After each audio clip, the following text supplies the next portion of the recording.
Hello, hello, hello, hello, hello.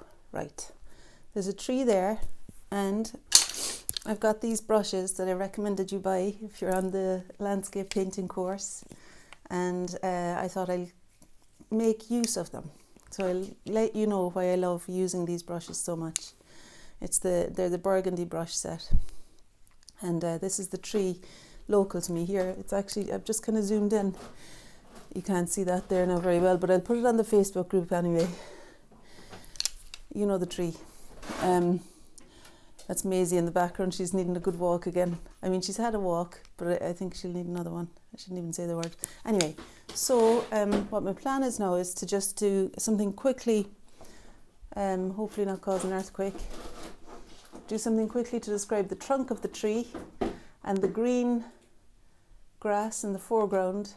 And then I want to use these brushes to explain how to kind of chip away in the layers in the landscape to see the pine tree forest in the background. And what else is there? There's these kind of autumnal colours in the trees in the foreground still, you know, in the foreground of the background. There's some kind of auburny colours and things. So anyway, and they're deciduous looking. And there's something lovely about the layers behind each other that I thought could be described using these brushes. So that's my plan today now, with backing squeaky vocals of Maisie's toys. But that's better than her jumping on me. Okay, so you're very welcome, and let's see how it goes. Right. So I'm going to use first, what'll I do? I think I'll do the trunk of the tree first. Not sure why I would do that, but I'm just going to do it. Okay. Yeah.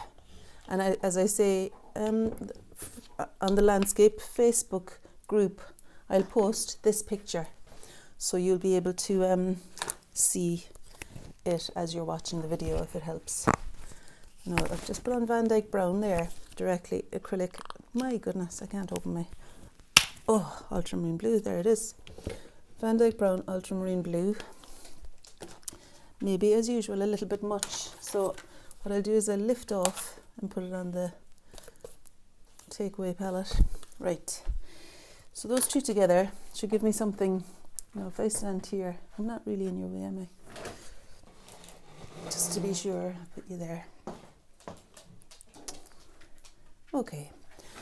I like to be able to stand at arm's length from the easel. My equipment is on my right hand side, and the water's on the right. I've got a kitchen roll here that I can use as well to wipe away some of the paint. This is the acrylic practice paper I'm using, and it's the woven side, so there's a slight texture on it. And what I want to do is to describe the trunk of the tree. I put the ultramarine blue in because to me it doesn't feel like it's only brown. It feels like it's a dark brown. Now I do need a bit more brown than blue there, so I'll put a touch more of the Van Dyke Brown in. And I'm kind of following the direction of the trunk, and I forget how much I love this lark until I'm actually doing it again, you know. It's a bit more brown.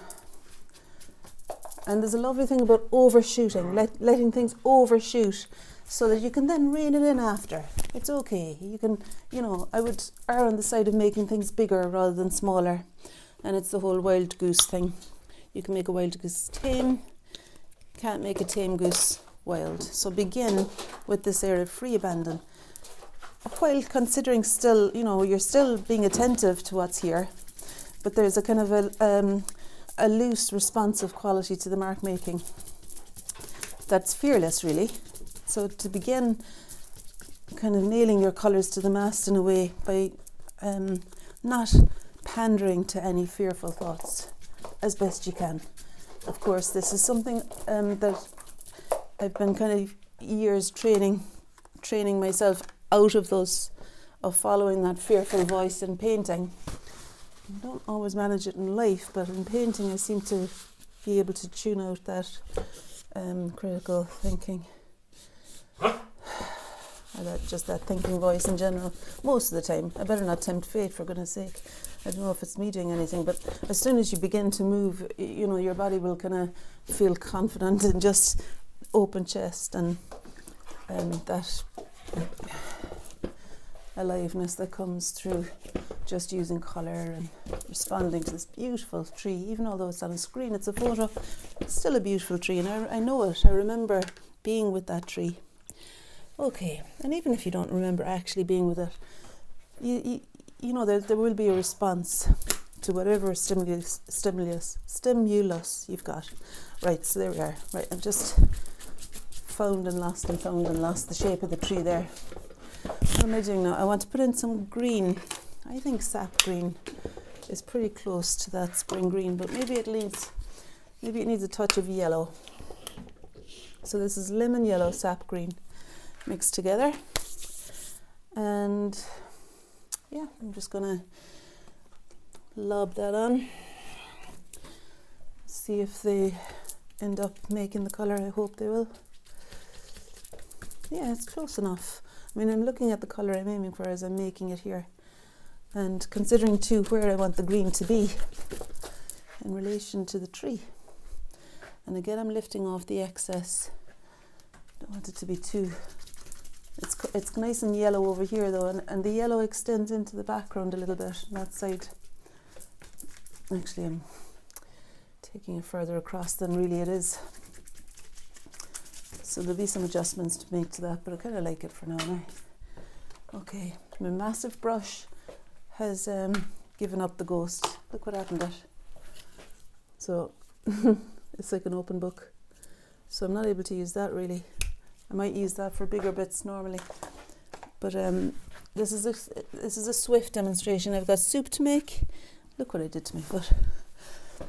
Yellow paint in it. I've got soup to make, and I have a dog to walk. So I've kind of given myself that as a parameter. What am I doing here now? I think I want to bring that green up a little bit higher. And yeah, and I think it needs a little bit more yellow in it as well, back there. Or else, well, I'll put the yellow in anyway. I was going to say, or else it needs to be thinner. Some yellow. And some, what I could do is, you know, I even might leave it just like that. Comes across there. The spring green grass is almost yellow, I find.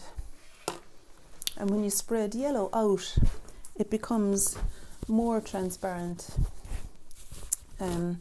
And, oh jeekers, I'm trying to tear the rag here with my teeth. Oh, I did it. It becomes more transparent and actually more colourful, I reckon, when we spread out the yellow. Will I try it? In a way, I kind of like the way that it is there, and I feel like the next thing, rather than to do anything more with this, would be to do something more with the trunk again to re-establish it. But not until I've done some of the Auburny trees I was talking about. So this being my biggest brush, it's what I'm using all the time just now. The chipping in I'll do with the burgundy brushes in a minute. When I say chipping in, I mean, you know, the bits more detail. Right, so what next now? The colours that I've used so far: Van Dyke Brown, Ultramarine Blue, Sap Green, Lemon Yellow. I need something burnt sienna-ish, or even alizarin crimson actually into the mix would give me a colour. This is alizarin crimson, or actually it's just called crimson. I couldn't find it last week, remember? Okay, so I'm mixing the crimson with the Van Dyke Brown, because I think it'll give me something like the colour of the auburnish trees behind there. A couple of them are almost that colour. Maybe a little bit of yellow into them. The lemon yellow will make them read as a bit more orangey rusty than such a rich red.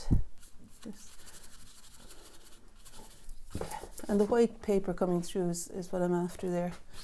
Now, half closing my eyes, I want to keep an eye that I'm not doing anything too vibrant and colourful back there. And it's always a good idea to work thinly when we're working with the background, to use the paint thinly. So the next thing, I maybe put out some white, because I think the background gets, so there's the ultramarine blue and the white there. I think the background becomes that colour. You know, You know how they say blue recedes? The background looks to me to be that shade of blue. The ultramarine blue mixed with the white is what I'm using here. And so there'll be some green fields in between the two. And I feel like I've even made that almost too colourful, that blue, or too substantial. So I'm just wiping it back a little bit, making it almost invisible again, actually. Hi, picture's losing itself. So what I need to do there, I think, is to really dry the brush, pick up some of this grey colour that I made with the blue and the white. Maisie, she's in the bucket of broken glass.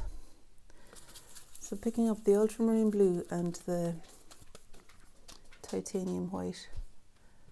You see that in relation to the tree is quite deep in tone. It's the distant hills don't read as being as dark as that. So I've made them lighter on this side. You know, the position of the phone isn't great because I had wanted to do the landscape behind the tree trunk, and I'm not just focusing on this side. I seem to be wanting to do that side as well, so the phone is obstructing my painting space a little bit, but I won't be doing a whole painting anyway, so well, if I do finish it I can always move it next time. So that's that. Distant hills here, and there'll be green in between. I seem to want to do things in a hurry. The reason I want to do things in a hurry, there's rhyme and reason to my madness. Is that method? There's method to my madness. I want to just establish things quickly so that nothing is set in stone, but everything has been given a value of some sort. There's something to describe the distant hills, the bright forward grass. I'll re-establish the dark of the tree trunk once I have found a tone and colour for these things back there. This position here that I'm lifting out is where the darks of the conifers in the background is going to be, and those are, even although they're in the background, they are actually quite they're quite tonally, they're quite dark, not as dark as the tree trunk as I put them. Sorry, I'm making the colour by mixing ultramarine blue. I'll do it, dearie me, mixing space, I'll do it on here. So I'm mixing a colour for the what are they? Conifers. So that's the greenish colour, but I put some brown into it to make it just that little bit less colourful. Alright, so for goodness sake, right, with my eyes half closed, I'm just going to plant in the position of the conifers. They get slightly higher as we go over, and there's a more dense area of them there. I need a bit more colour, a bit more paint. It's mixed a little bit with the white. Okay, so that's roughly where the conifers will be. And there's some coming down there too, which I want to do with the masking tape, because there's a very clear edge where this lovely spring green grass stops and the dark of the patch of conifers begins there.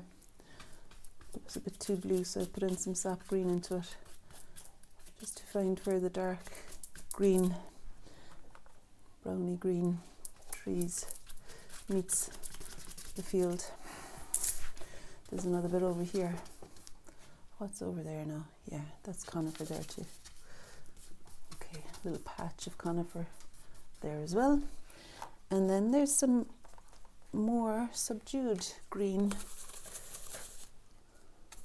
which reads to me a bit like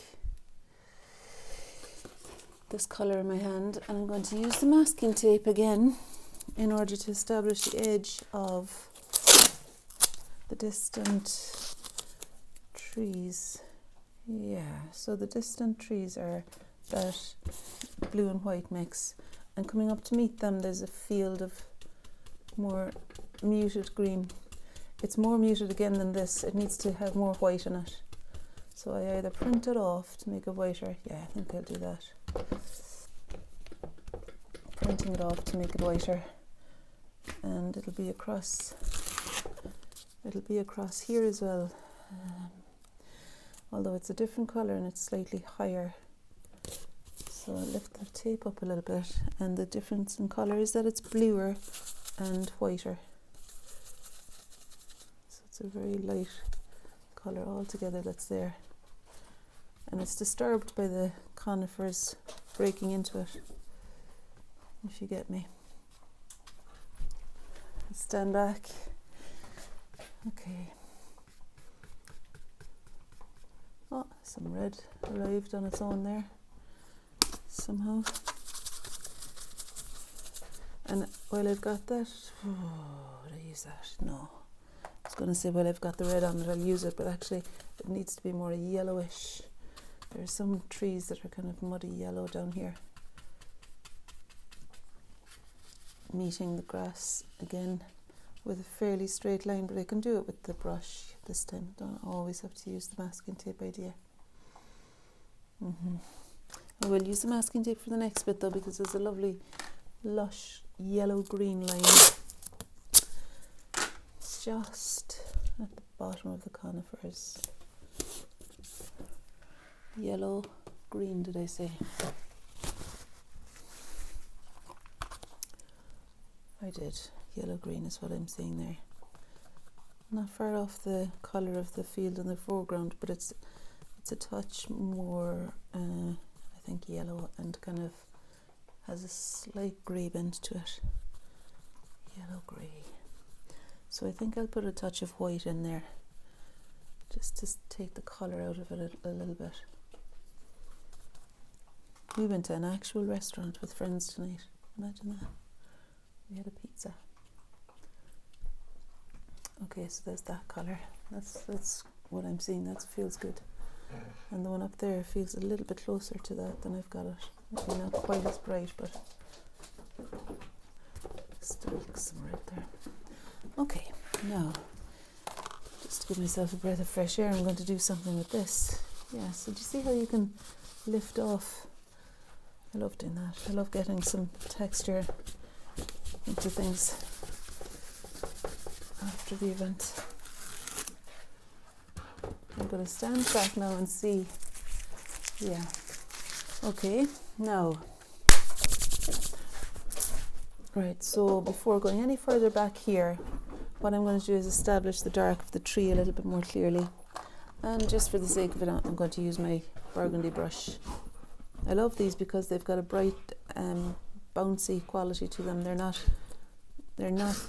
you know, they're close enough to a palette knife, really, in the marks that's possible to make. So I'm mixing up the brown and the blue mix. Why am I doing that? Because I want to establish the very dark parts of the tree where the tree meets the landscape.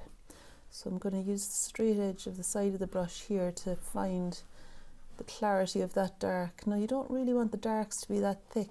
I've made it maybe a bit thicker than I normally would, that dark area. But I do want it to be clear and stand forward of the rest of the landscape. And I'm seeing the same tone down here where the tree roots meet the grass and the field, so there's something there too.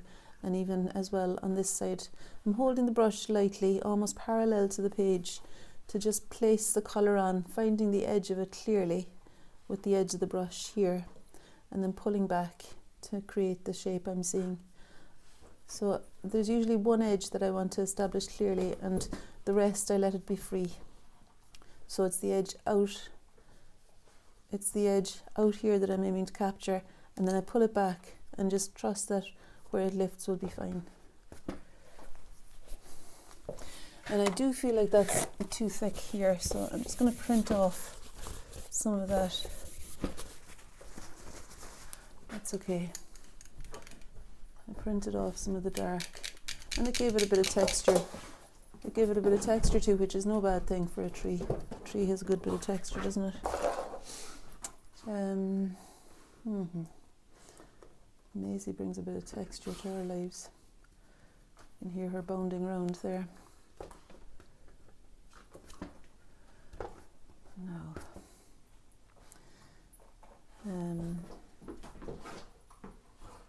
yeah, so these are the little kind of nodules sticking out of the tree that are quite dark where they meet the background. And what do I want to do now? So let it be clear that this isn't sky, but landscape behind. So I think I could do with I'll use my other bright brush, and I'm just going to put a little touch of colour into to give it a bit of grey, bit of a grey shade. So this is just colour, a grey colour I picked up from the palette. Mix some red into it by mistake. So I'm just making that grey so that it doesn't read as sky, because there is sky here, but underneath here it's distant conifer trees, and they're surprisingly muted when you see them in relation to the tree. The darker the tree, you know, really the conifers are closer to the white colour of the sky than they are to the dark of the tree. So it's good to keep the relationship there, the relationship of tone.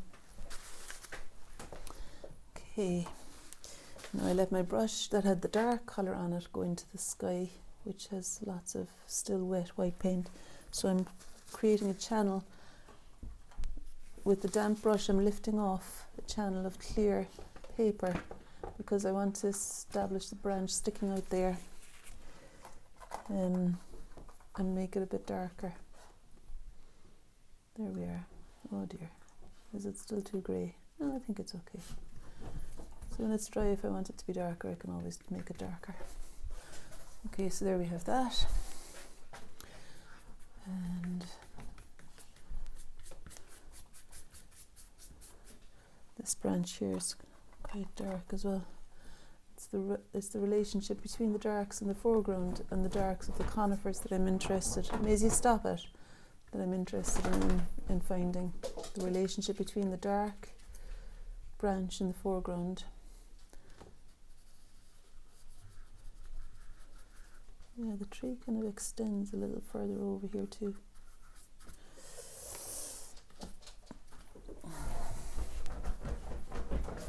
Maisie, stop, will you? And it also is a bit darker right there in the centre, so I'm using the slightly bigger brush to just, and with my eyes half closed, you know, there's a tree here that I'm not really getting. Right, out. I think that's okay. I'll just let it do its thing for a while. I almost splashed it on because I didn't want it to be a hairy edge thing, but I didn't want to start going back into it and trying to fix, you know, that fixing energy. I'm laughing because my friend was saying to me that I was coming at him with fixing energy the other night and he didn't appreciate it. You know, when you want to make things different rather than letting the person just feel their feelings. Now, yeah. So there is also a shadow cast by the tree that's lovely along there. That's very different from the brighter. Yeah, so to make it different, what I'm going to do to begin with, oh gee, there's this paint flying everywhere here. What I'm going to do to begin with is put in some more of that yellow. Oh, I hope my brush is clean enough. I want to make it, you know, to be honest, I think I need cerulean blue in that yellow to make it a convincing green. I think it's not so much sap, but cerulean mixed with the yellow. So that's cerulean blue there. And maybe even some white as well, because really what I want to do is to make this significantly different and significantly brighter, I would say. I mean, you might think I'm going to cheat now when I do this, but I'm looking across there on the piano, there's a whole pile of inks, and I think they would get me there quickly, but maybe we'll just stick with the paint. I was looking at a very bright green ink, but I like the idea of sticking with the paint for this one. So that's just kind of lifting off. I don't know, it feels like I want to make it a little bit lighter, brighter still. I'll just use some, remember there's also the cadmium yellow. Maybe cadmium yellow is called for here. Might seem a bit strange, but it might work, would it? It's too much there now. It doesn't look at all like the colour I'm aiming for at the moment, but I think that I'm onto something with it though. I think maybe the cadmium and the cerulean blue, and then if I wipe it off the white of the paper. Maisie!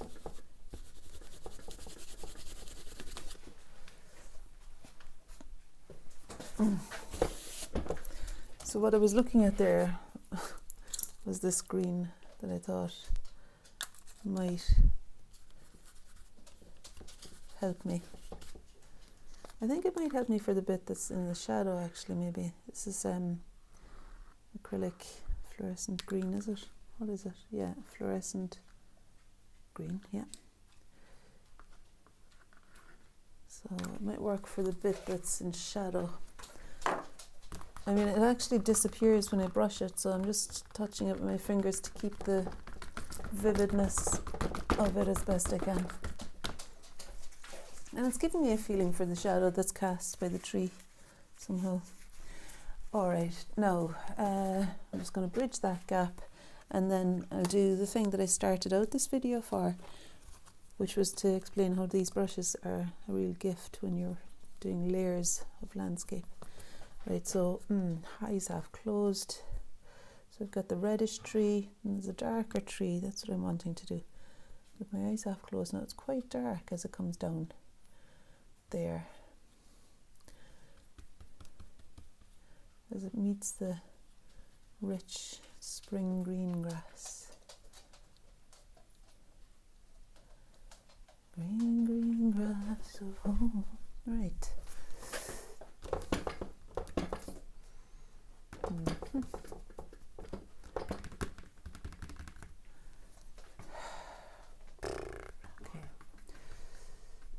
There's actually a nice spring green patch. A surprise of bright green back there. I don't know what it is. It's almost like a fake tree. It's so bright green. I'm not able to find it with this. I think I need a cleaner brush to scoop. So let me just show you what I would do. Right, so to make this bright green patch that I'm seeing in the background, I'm using the angled brush. And I'm going to put in some more yellow. I'll try this yellow. Cadmium yellow. Let's just pretend this is the colour. It's not actually the colour I'm wanting. So I'm going to put it where I see it. So this colour is visible kind of here.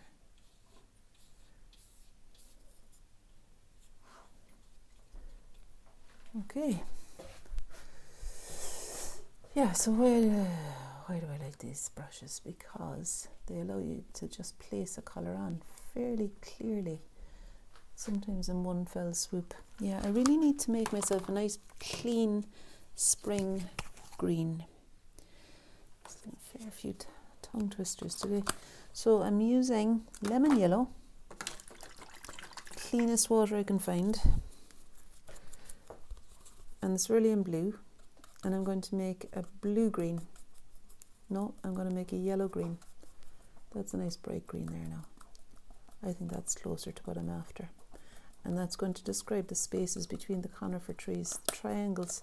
So I'm taking most of the paint off the brush, because what I'm going to explain now is where the conifers meet the green field behind, and I'm explaining the shape of the conifers by painting the green field in between them. So I'm scooping up a ridge of paint on the edge, and then I'm going to turn it over, and I'm going to put that paint here where there's a triangle of green, thick green paint for the field in the background, and that sits in between the conifers.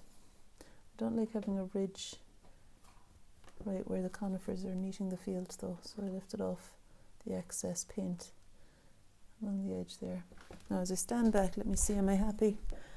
Yeah, happy enough. It's a bit thick actually. So you don't really want stuff standing out too much in the background.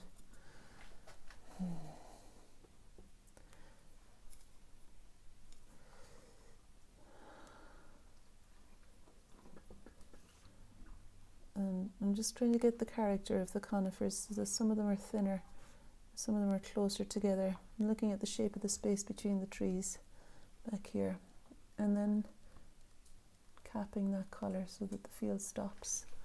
So it's just to find some sort of pattern to explain the conifers behind. And then the green changes from being a bright green. It could stay a bit bright over here though. And there too. And down here. Yellow, yellow, yellow. Just because that field is brighter. It's brighter, it's singing out into the light, and I want it to be brighter, so I'm just using lathering, placing down bright yellow to describe that field. And it's not rapeseed, it's just wanting to be more colourful. And I don't know if I don't feel like I'm getting it with the cerulean blue so much. Maybe a touch of cerulean blue and the lemon yellow, but it's just unsatisfyingly, you know, when I mix too much blue in with the yellow, it's not satisfyingly bright. And I'm kind of feeling like, you know, that field feels almost as yellow as that I've just put on. Almost as yellow as that. So I'm gonna go with it. I may make a slight adjustment later. For example, I might put a layer of that lovely fluorescent green ink. I keep on to say slather. I'm sure it's a word, is it? Anyway, after doing the yellow field, I might end up putting some of the fluorescent green over the dry field, the dry yellow, because I think that might then make it it's satisfying in its greenness. But it's closer than I was before. I'm happier with the yellow than I was with the greenish shades. Oh look, I forgot about taking off the masking tape there. It's always exciting taking masking tape off, isn't it? It's like the grand reveal. Okay, now some yellow and red together will give me the colour I want to put in more. There.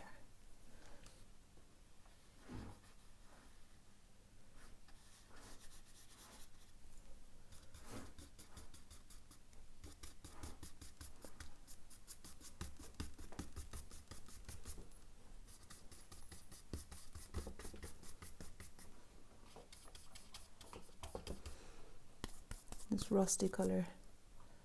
So you see how these, you can still be free, and they hold enough paint, these brushes, to still do a cross-hatched thing, and then you can so you can still be free with it, and then with the same brush you can find a precision, like the edge, especially when you lift up enough paint that you've got a ridge of paint on there. If you want to explain an edge, I'm saying especially if you lift up a ridge of paint, because if it's not thick enough, it won't cover what's underneath, especially if what's underneath is darker in colour. So I needed to lift up a bit more there to cover the edge of the tree on that bit. And that's what I was aiming to do back there too. I was using a thicker green, but it was too thick for me, so that's why I printed it off in the end. But a thicker green to describe the darks of the conifers in the foreground, in front of the green, I mean. That's more browny then. So I think if I put some cerulean blue into the red and yellow, I'll get a slightly darker colour that's in there. So that's That's okay colour wise, but it's too dark, so I want to put some white with it. So take your time mixing, you know, don't accept second best. Really, you might as well, if you're going for a colour, you might as well get it as best you can. So take your time. And again, that feels too dark, but it's the right colour, I think. The colour I'm aiming for, but just needs a little bit more white. So I'm going to put some more white on it. Without taking off what's already there, I'll just put a whiter colour over the top. Yeah. Okay, and that's the same colour that's extending out here. Maybe as a little bit more orange in it as it extends out this side. It's kind of exciting finding the jigsaw pieces of colours as they meet each other. But you don't want to get too involved either in all of it. It doesn't all have to be explained.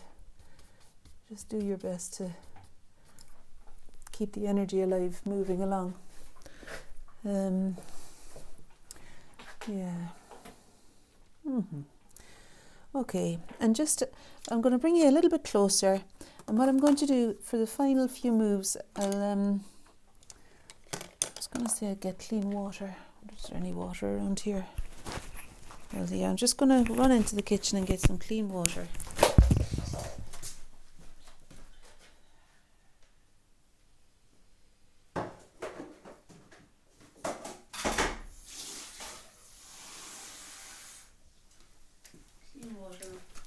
With some arcade crumbs on it.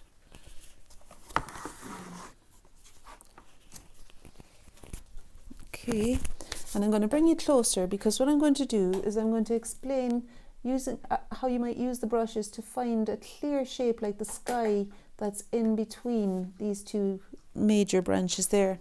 So I just want you to have a closer view.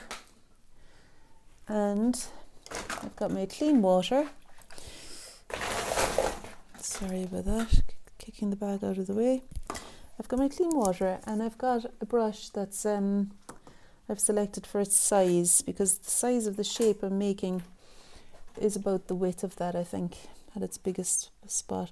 And I'm just going to use white, because I feel like the sky itself is the lightest part of the whole image. And particularly where the sky meets the dark of the tree trunk, it needs to be really light. And so I'm going to decide where the triangular whole of sky is in relation to the tops of the conifers here. And just another little tip there, when you've done the conifer trees like I've just done by excavating them out of the background, you know, painting the edge of the field up to meet the trees, what you could then do to re-establish them a little bit more clearly is to go back in with a dark colour here and there to heighten the tone just here and there. Like, you don't want it to compete with the foreground tree, but it's kind of satisfying to put a little bit more tone in places back there, so that the because it's quite a nice, the zigzags of the conifers back there, quite a nice shape, these triangular things, triangular patterns, you know. Yeah. And go with what you feel as well. There'll be intuitive mark making that happens that makes it your painting.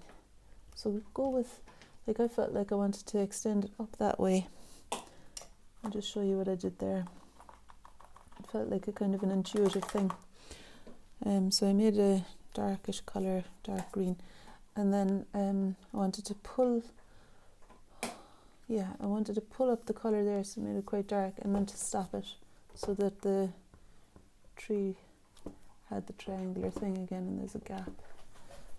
Anyway, you know the way. So like, trust your intuition, your gut instinct around things too. There'll be a bit more conifers over there. Okay, right, back here now again. I've got my light colour. So I wanted to find where the triangle of light was in relation to these conifers here. And actually the highest ones there look to me to be almost level with the bright, not quite though, with the bottom of the bright triangle. And actually that branch in relation to the triangle needs to be a touch higher.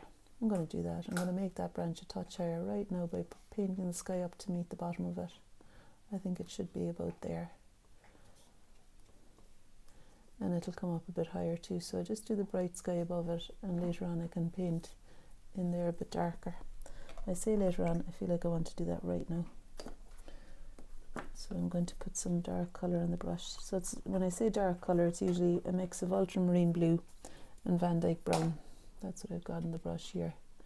And I'm going to pull it up and lift. It's not ideal because the white sky is wet still, but I wanted it to, because I'm painting something here that relates to it, I wanted it to be established clearly. So yeah, so I'm looking now at where this, how this triangle relates to that branch on the left. And the top of the triangle slants down so that it would cut through. So if I was to continue the line of the top of that white sky triangle, it slants down steeply enough and it would meet that. And put a bit more white paint on there. So I'm getting first the slant, and then there's this edge. So I want to lift off a little bit of that because it seems to me that it's closer to vertical than I've got it. You get me? So I'm lifting off some of the white there to create a closer to vertical edge. And here, it's a bit like it slants back this way. There's a lovely quality of chipping in that happens with these brushes that you can place with, you know, you can fine tune actually. That's what I find satisfying with these. And you could use oil paint for this kind of stuff too, for these touches over the top. And then there's the where the other, you might think that looks a little bit odd, you know, but until you've got the sky painted around the tree as well, it will probably read as a bit odd. So don't be tempted to change something until you've put the sky colour elsewhere too. Just finding the direction. So the edge of the trunk there, if I was to cut through, would cut through that shape about there. And then there's a knobbly bit on the trunk that sticks out there and comes in again, and yeah. So where it comes in again, it's almost like an extension of that branch. Not quite, you know. I'm happy enough with that shape, I think. Am I? Maybe it doesn't come in quite as much there. Your fingers are a great tool as well, of course. I think it does something like that there. And then this will come up here to for the extension of the trunk out that way, the branch out that way.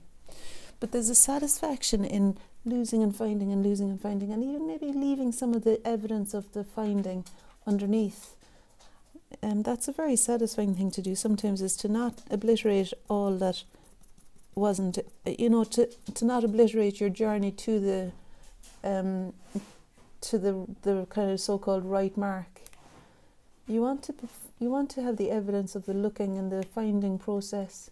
You want to be able to see evidence of the discoveries you've made along the way. So, you know, let there be free sections as well.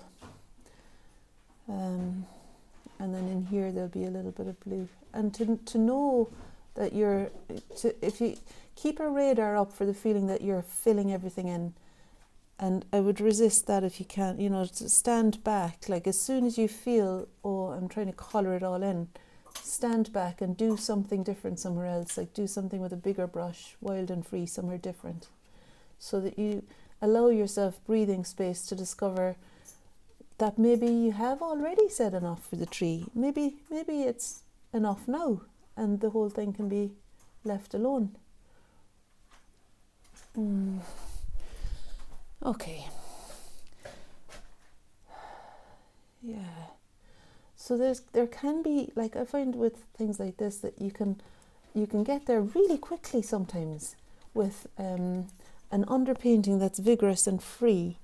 Like, that reads to me like a branch, and it's because I think I was, there was just one big dark move made earlier that it had enough energy to keep the force alive in that direction or something, that simply painting the sky around it, it reads as a branch, yeah.